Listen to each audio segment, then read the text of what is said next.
Muy buenos días a todos. Vamos a empezar entonces con la actualización de COVID-19 en Paraguay. Siguiente, por favor. Bueno, acá tenemos lo que representa la incidencia de casos a nivel mundial en la semana evaluada, que es del 31 de enero hasta el 6 de febrero, y en el que distinguirán la tasa de incidencia se refiere a una comparación en número de casos en relación a la población y permite comparar los países, aunque tengan poca población, con aquellos que tienen más población, porque se refiere a por cada 100.000 habitantes.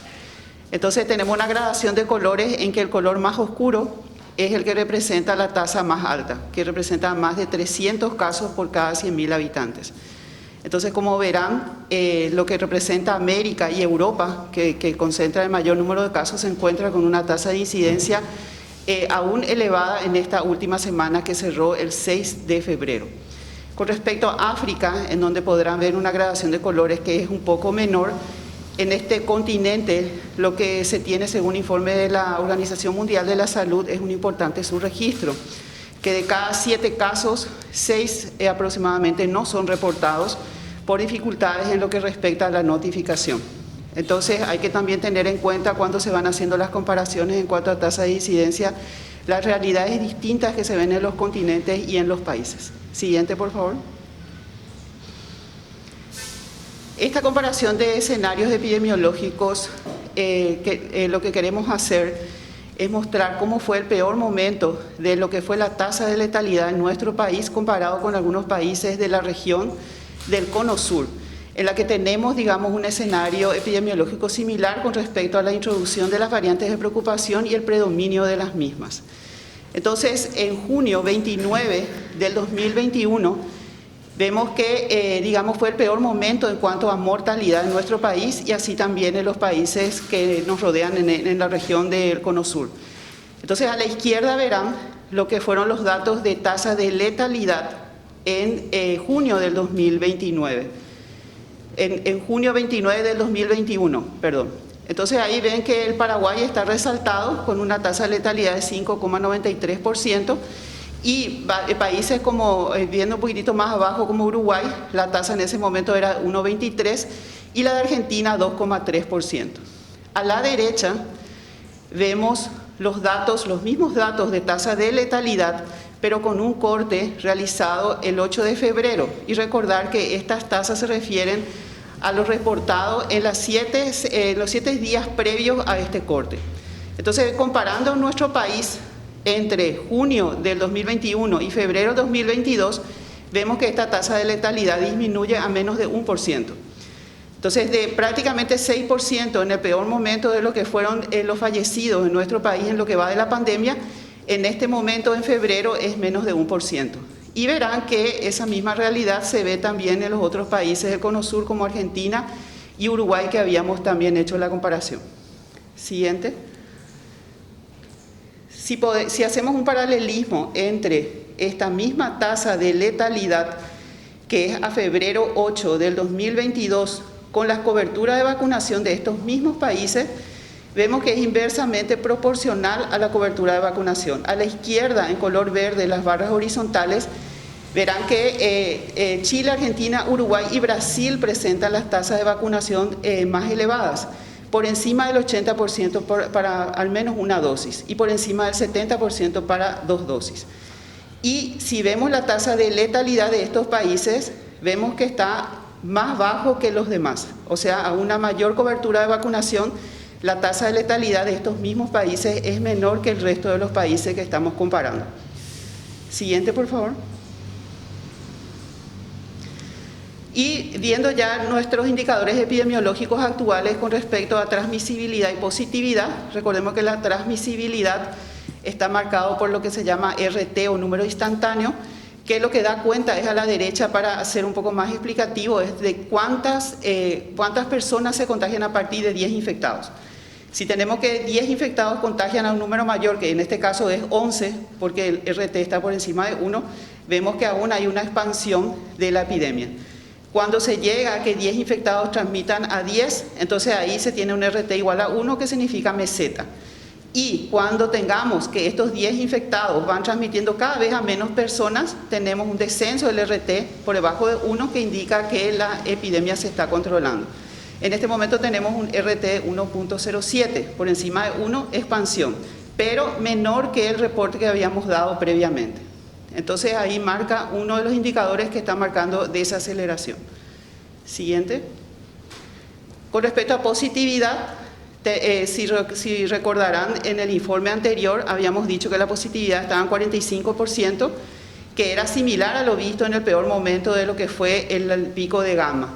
Actualmente hay un descenso de esta positividad, que de 45 pasó a 41%, y eso equivale a que por cada 100 personas que se van a hacer el testeo, o sea, hacen la toma de muestra para SARS-CoV-2, 41 de ellas salen positivos. Entonces es un poco menor a lo reportado en la semana previa.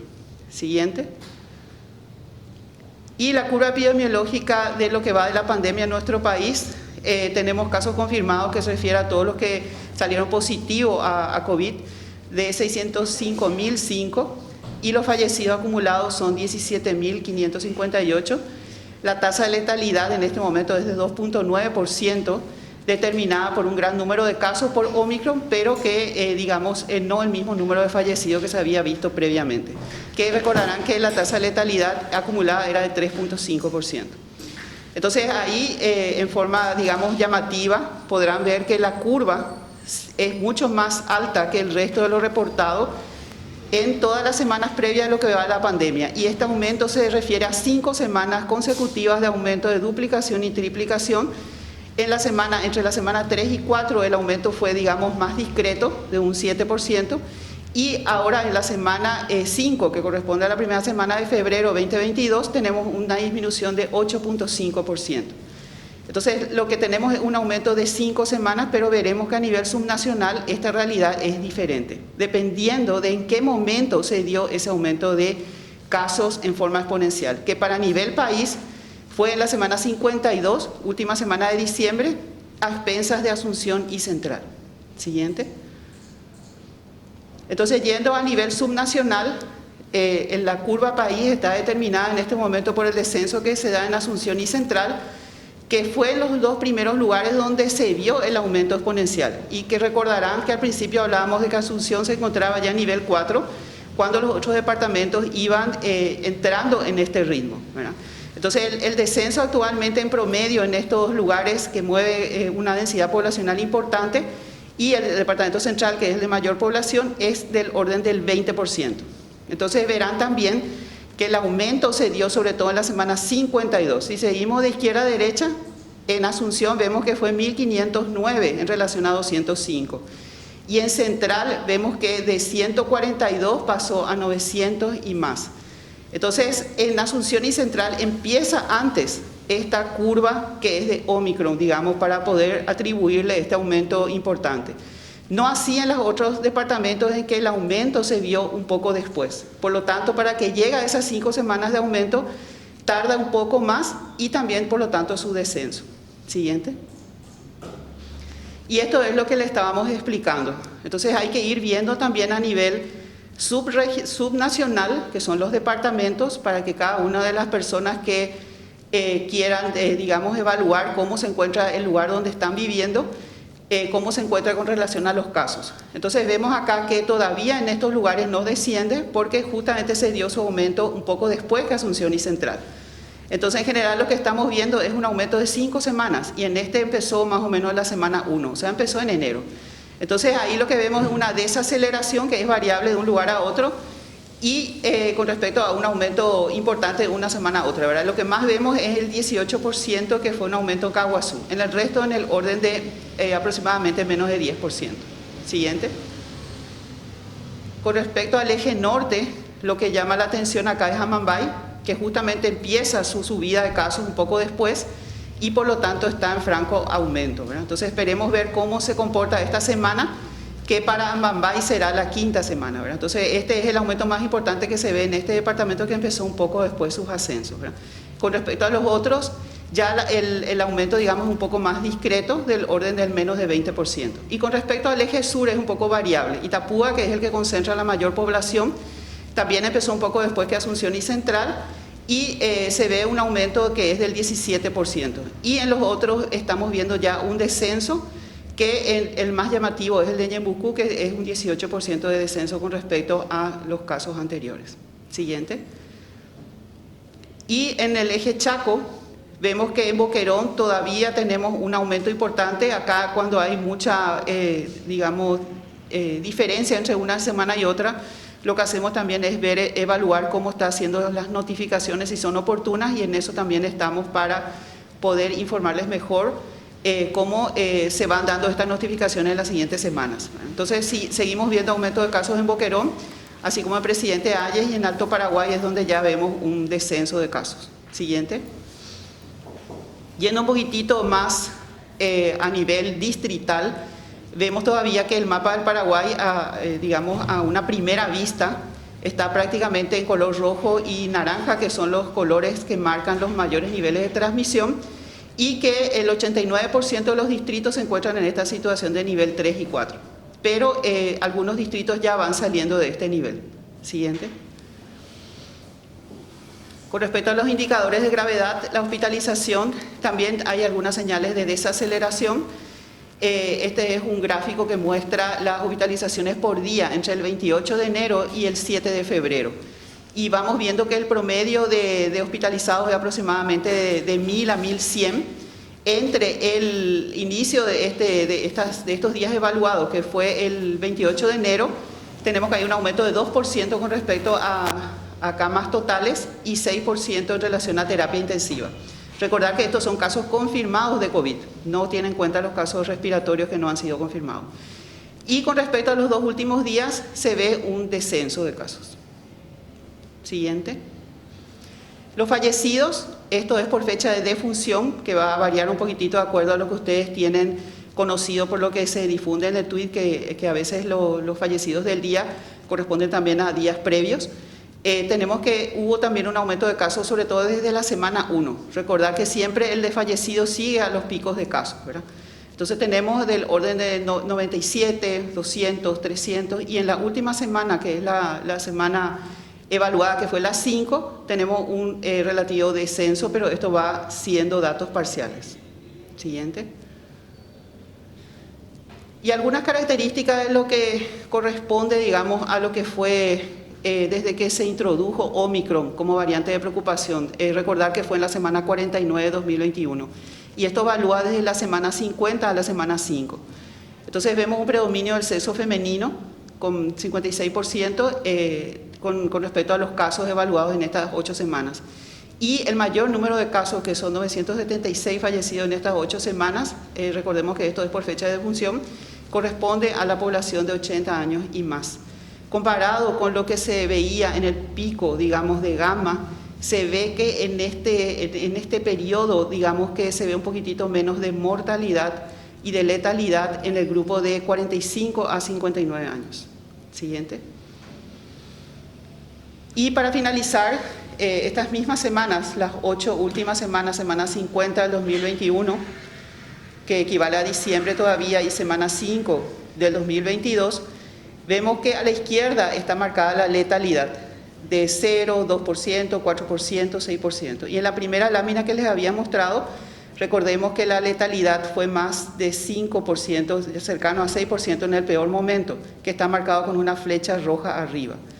Entonces vemos por grupos de edad que no sé si están distinguiendo bien, desde menor de 1 año hasta 80 y más, la letalidad, digamos, por encima de lo que corresponde al 5%, es sobre todo en edades por encima de 65 años. Y lo que se ve de diferencia, digamos, es que inclusive la letalidad está siendo menos de 1% en el grupo de 45 o 50 años, que en el peor momento de la pandemia teníamos que era mucho más elevado, ¿verdad? Influido también probablemente porque este grupo se encuentra ya con una alta cobertura de vacunación, siendo que en junio todavía no se daba el salto de vacunación para poder llegar a la protección de la enfermedad, de las formas graves y sobre todo de los fallecidos. De mi parte es todo. Muchas gracias, doctora Sandra. Seguidamente tendremos la palabra del director del programa afiliado de inmunizaciones, el doctor Héctor Carlos. Muchas gracias, muy buenos días para todos. repasando un poco lo que es también el total de dosis aplicadas, ustedes pueden observar que estamos teniendo ya cerca de 8 millones de dosis aplicadas en nuestro país, con un ascenso también muy importante de lo que es la tercera dosis, cercano al 1 millón de dosis aplicadas. Esto se grafica un poco mejor en esta línea en relación al inicio del Plan Nacional de Vacunación, donde pueden ver ustedes que en la última semana hay un aumento en la tendencia de aplicación de las primeras dosis.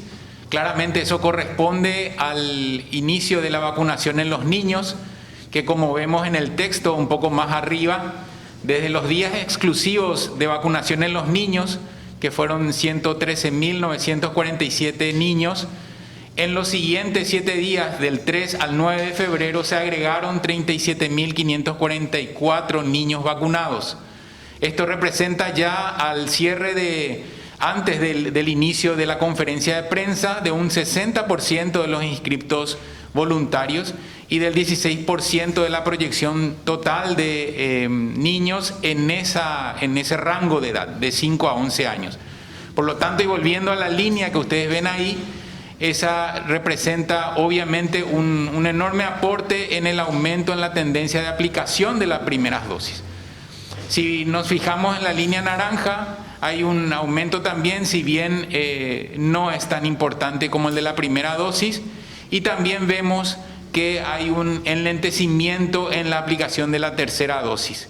En ese punto es importante también recalcar, a modo de información, fíjense nada más comparando la línea naranja que corresponde a las segundas dosis y a esta última, la línea verde de terceras dosis, como a partir de agosto muchas personas ya hoy día están habilitadas en recibir las terceras dosis. Si nosotros nos fijamos en ese punto, vamos a encontrar que hay todavía una gran proporción de personas que no han completado la tercera dosis, situación sumamente importante para todos, así que seguimos instando a completar el esquema de vacunación, atendiendo los intervalos entre la primera, la segunda y la tercera dosis.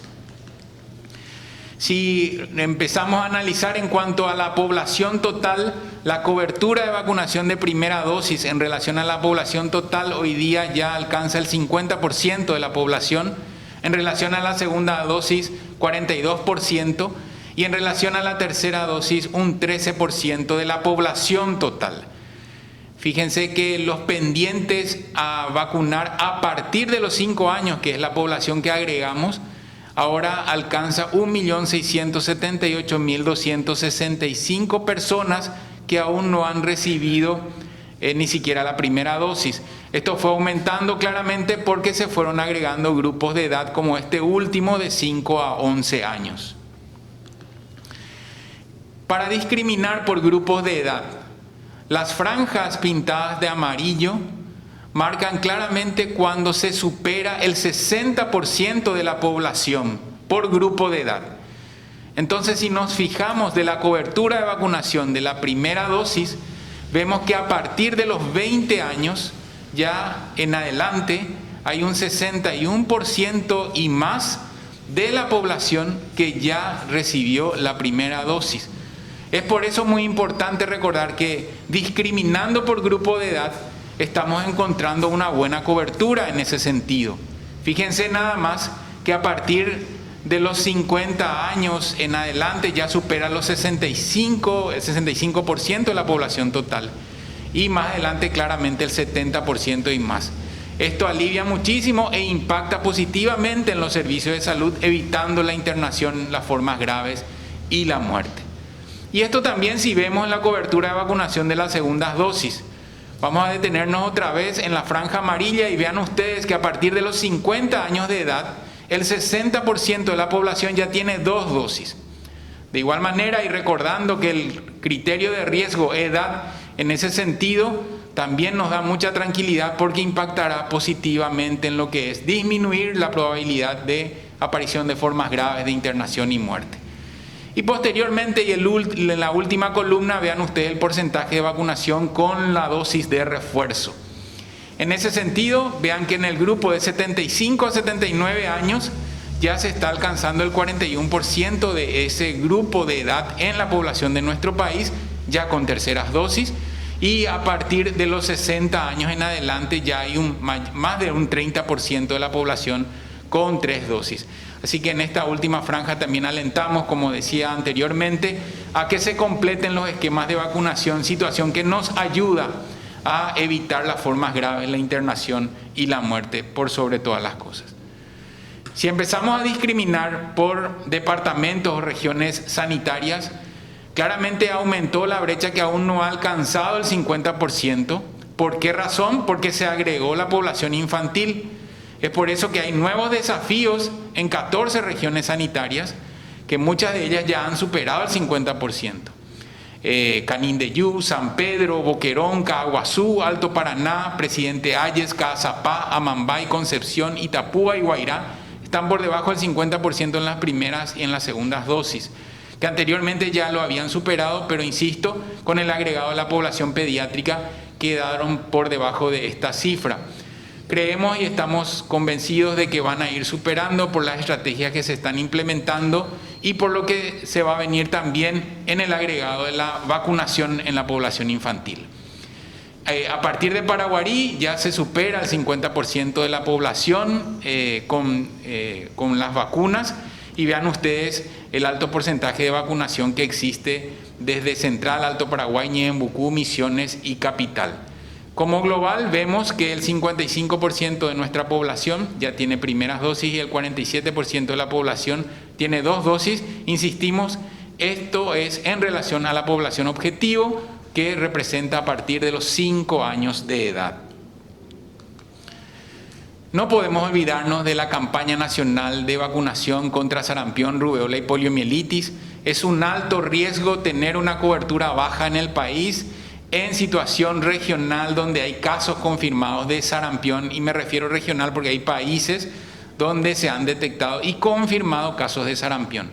Por esa razón, la campaña nacional de vacunación contra sarampión, rubeola y poliomielitis insta a toda la población a recibir la dosis adicional de 1 a 6 años contra sarampión, rubeola, y de 6 meses a 4 años contra la poliomielitis. Estas son vacunas claramente del programa regular, pero que están siendo intensificadas en una campaña para elevar la cobertura y de esa manera evitar la aparición de casos comunitarios en nuestro país, aumentando el nivel de vacunación de los niños.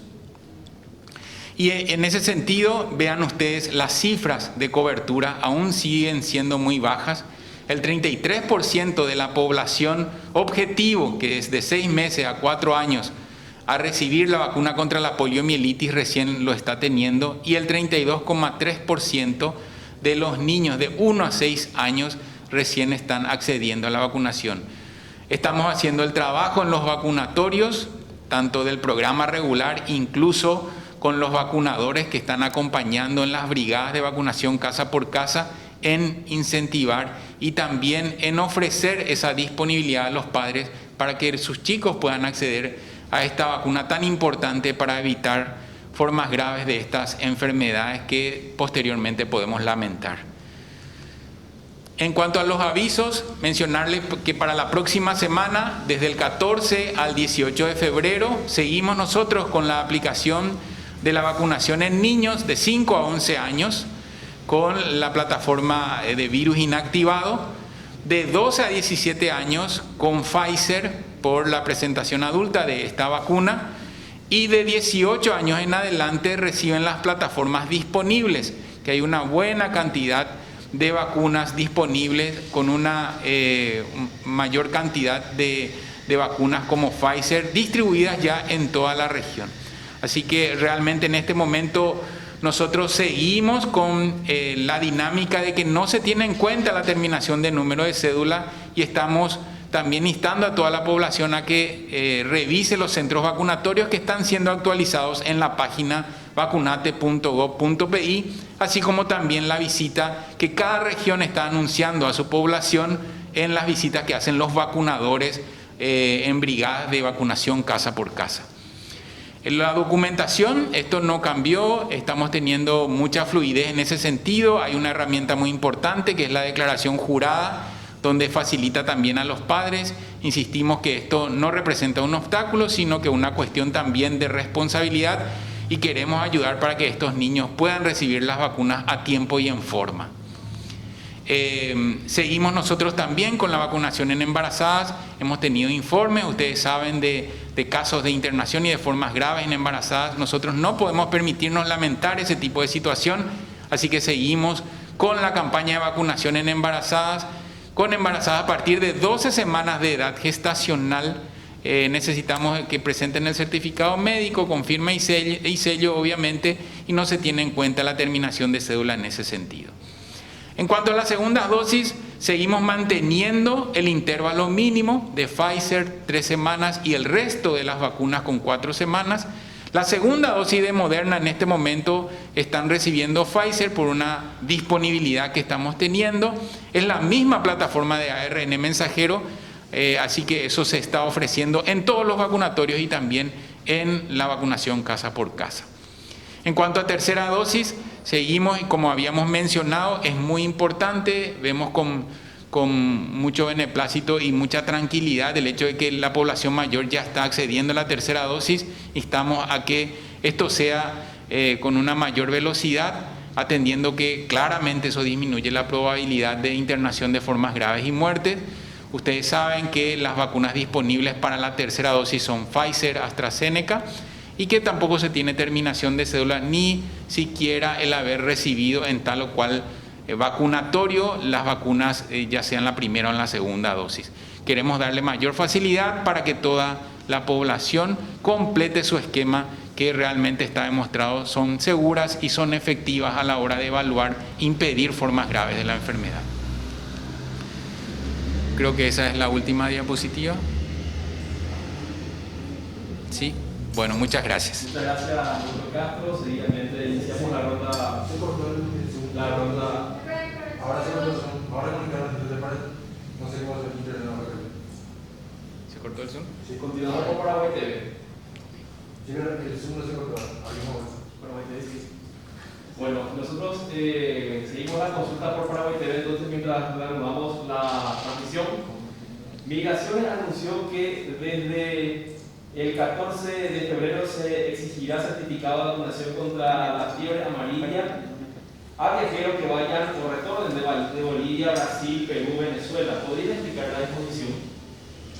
Sí, es una actualización en base a la evaluación de riesgo y teniendo en cuenta que en Paraguay no se confirma ningún caso de fiebre amarilla desde el año 2008 que se reportó un brote. Entonces, para salvaguardar esa situación favorable de no confirmado de fiebre amarilla, se hace lo que es la vigilancia de viajeros para evitar la introducción probable a partir de casos que se están registrando en la región. Y esa es la actualización que se tiene de esa resolución sobre el control de viajeros procedentes y que van a Brasil, Perú, Venezuela y Bolivia. La vacuna de la fiebre amarilla se aplica una sola vez en la vida, pero mucha gente pierde el documento y se vuelve a poner esa vacuna. ¿Esto tiene algún riesgo para la salud? Bueno, la recomendación claramente es la que menciona, que es una sola dosis para toda la vida. Es una vacuna que que es reactogénica, que claramente eso también hace que nosotros tengamos una responsabilidad en la conservación de ese documento que certifica la vacunación de haber recibido. Ante la situación de muchas personas que han reiterado su vacunación, incluso en el antecedente histórico de que las dosis se reiteraban cada 10 años, no hubieron aumento de efectos adversos relacionados a la vacunación. Pero queremos insistir con el mensaje, no debe existir esta situación de que por el olvido o el extravío del carnet de vacunación tengamos que necesariamente recibir una vacuna que está indicada como monodosis para toda la vida.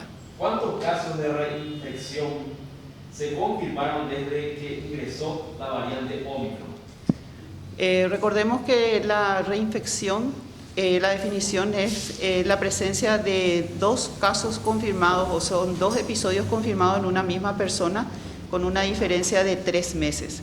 El acumulado total de las sospechas de reinfección, porque para que se pueda confirmar se necesita que estén secuenciadas la primera y la segunda muestra. Y desde que empezó la pandemia ya son prácticamente 2 años, entonces muchas de estos primeras confirmaciones datan de esa fecha y la posibilidad de tener esas muestras efectivamente ya no se tiene. Entonces, lo que tenemos como sospecha de reinfección son más de 29.000 acumulados.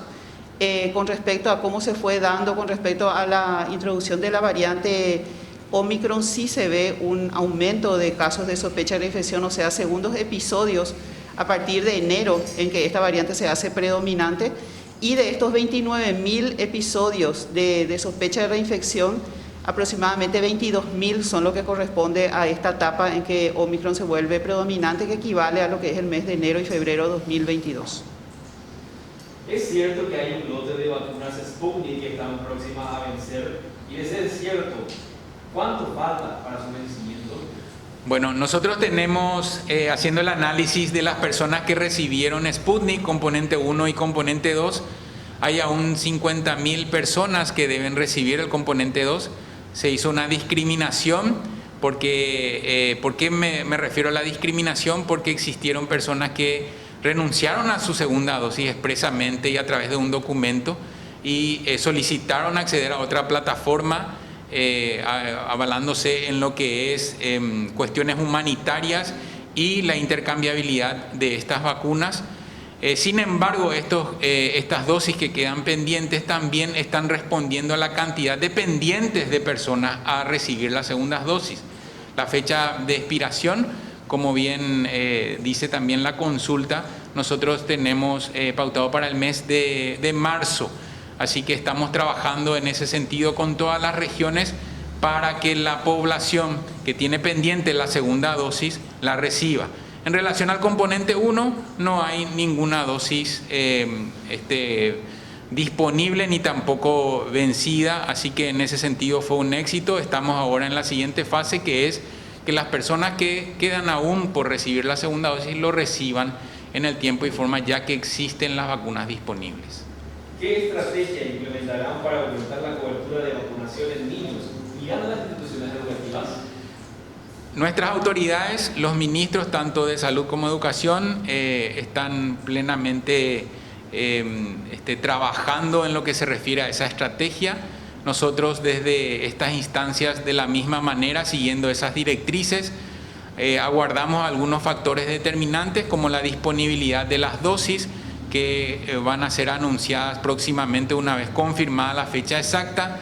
Una vez que estén estas dosis en nuestro país y establecido claramente la estrategia, la vacunación en las escuelas se va a anunciar en un calendario ya consensuado por estos dos ministerios.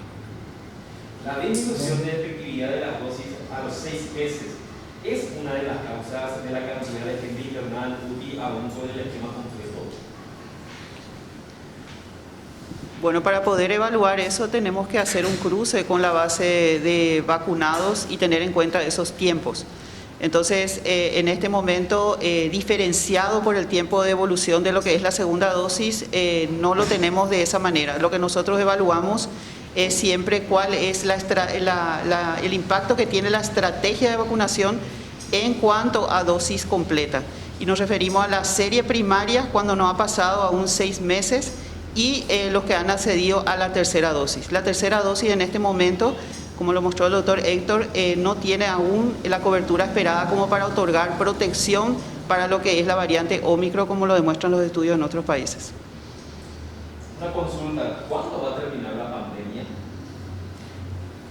La pandemia termina cuando la Organización Mundial de la Salud lo determina de esa manera. Recordar que Paraguay es una nación más entre tantas dentro de una comunidad de naciones. La evolución de la enfermedad con respecto a Omicron, que digamos que es la variante que está dando algunas señales esperanzadoras en el sentido de que determinó menos letalidad y el ascenso y descenso de casos es más rápido. Dan cuenta de algunos indicadores epidemiológicos favorables, pero estos no son parejos en todos los países, al igual que el avance en vacunación que es necesario como para poder hacer frente a formas graves y muertos. En general, los indicadores epidemiológicos, sobre todo de mortalidad, son los que tienen que, digamos, tener cifras que son, digamos que de un descenso importante en todas las regiones de lo que representa el mundo, ¿verdad? Entonces, esto se tiene que ir evaluando en el conjunto de las naciones y no solamente en un continente o en un país. Por otro lado, se está por acercar, digamos, la fecha en que la Organización Mundial de la Salud determinó que se trataba de una pandemia, que es el 11 de marzo, que fue unos pocos días después del primer caso confirmado en nuestro país. Desde el inicio de la vacunación en Paraguay, ¿se puede hablar de una cifra de vacunas perdidas y los motivos? ¿Podría decirme la pregunta otra vez, Gerardo, por favor? Desde el inicio de la vacunación en Paraguay, ¿se puede hablar de una cifra, o en todo caso, se puede decir cuál sería esa cifra de vacunas perdidas y cuáles serían los motivos de esta vacuna perdida? Bueno, nosotros recordarán todos que compartíamos a través de ustedes las dosis y esa diferencia que existía entre las dosis recibidas y las dosis administradas. Y enfáticamente siempre insistíamos con la carga en tiempo real, que representa y sigue representando un desafío para nosotros. Quiero aclarar nuevamente ese concepto. La carga en tiempo real se refiere cuando una persona accede a la vacunación, recibe la vacuna y en ese mismo momento se cargan todos los datos en el registro nominal para que quede plasmado ya como una dosis administrada. Sin embargo, en estrategias de vacunación casa por casa, muchas veces esa situación no se puede hacer en tiempo real. Por eso hay una brecha aún de carga. En este momento volvimos a tener esa brecha. Estuvimos muy cerca ya de prácticamente ser justa la dosis administrada como la dosis entregada. Sin embargo, falta en este momento otra vez la actualización en las cargas. No es una cifra muy importante. Por otro lado, habíamos mencionado, recordarán, en el tiempo de caducidad de algunas vacunas, sí socializamos lo que se refirió en ese momento la pérdida, que de la cantidad que estaba amenazada a lo que realmente terminó siendo en ese sentido desechadas, fueron mínimas. Hay un rango siempre en un plan nacional de vacunación de expectativa de pérdida de dosis, por lo que representa una logística de este tamaño de intervención. Lo que sí podemos hacer a partir de ahora nuevamente, una vez actualizado esta carga, volver a compartir en conferencia de prensa y a través de ustedes a toda la población cuántas dosis entregadas, cuántas dosis administradas y si hay algún riesgo de dosis perdidas. ¿Habrá una cuarta dosis? Siempre tenemos que establecer ese tipo de respuesta según la evidencia disponible. Nosotros estamos trabajando en nuestro país en este momento en fortalecer las 3 dosis instaladas. Recordarán todos que la meta representa el 80% de la población con al menos una dosis. En muchos grupos de edad estamos alcanzando esa cobertura. Es un desafío, tenemos que alcanzarlo.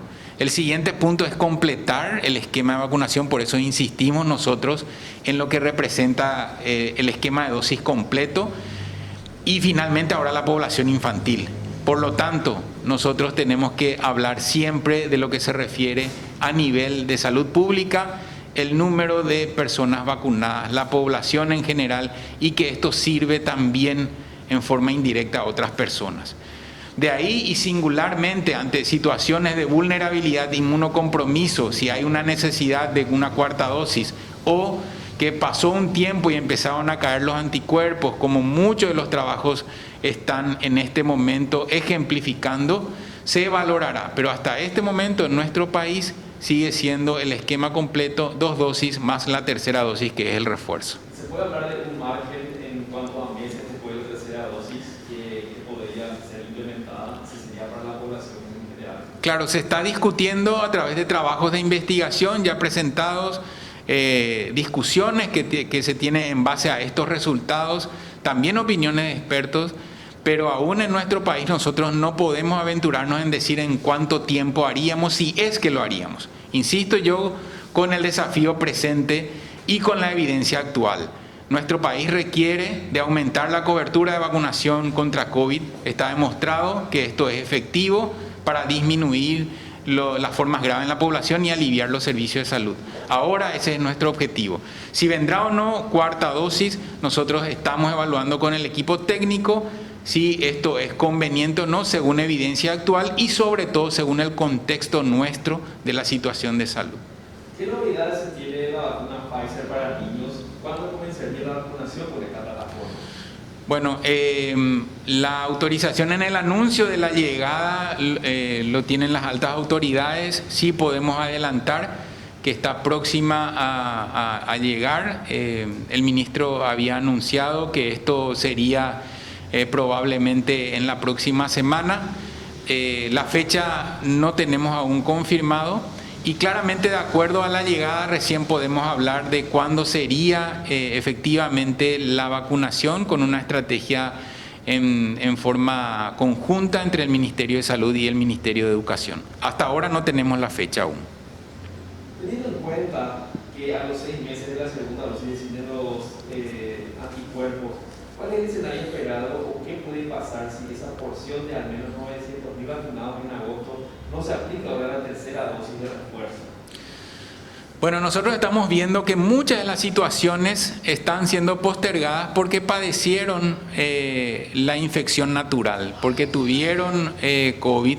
Entonces, eso hace también que el sistema inmune esté respondiendo en una convalescencia a las defensas impuestas al estar en contacto con la infección.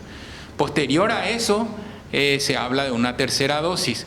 Por lo tanto, en este momento tendríamos que valorar, una vez que empiecen a caer masivamente otra vez el número de casos y aliviarse los servicios de salud con las internaciones, que la población vuelva a los vacunatorios a completar el esquema.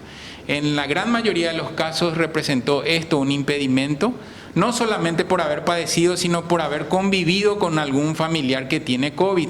Y por eso claramente decidieron postergar hasta tener bien clara la situación familiar y después cumplir con la tercera dosis.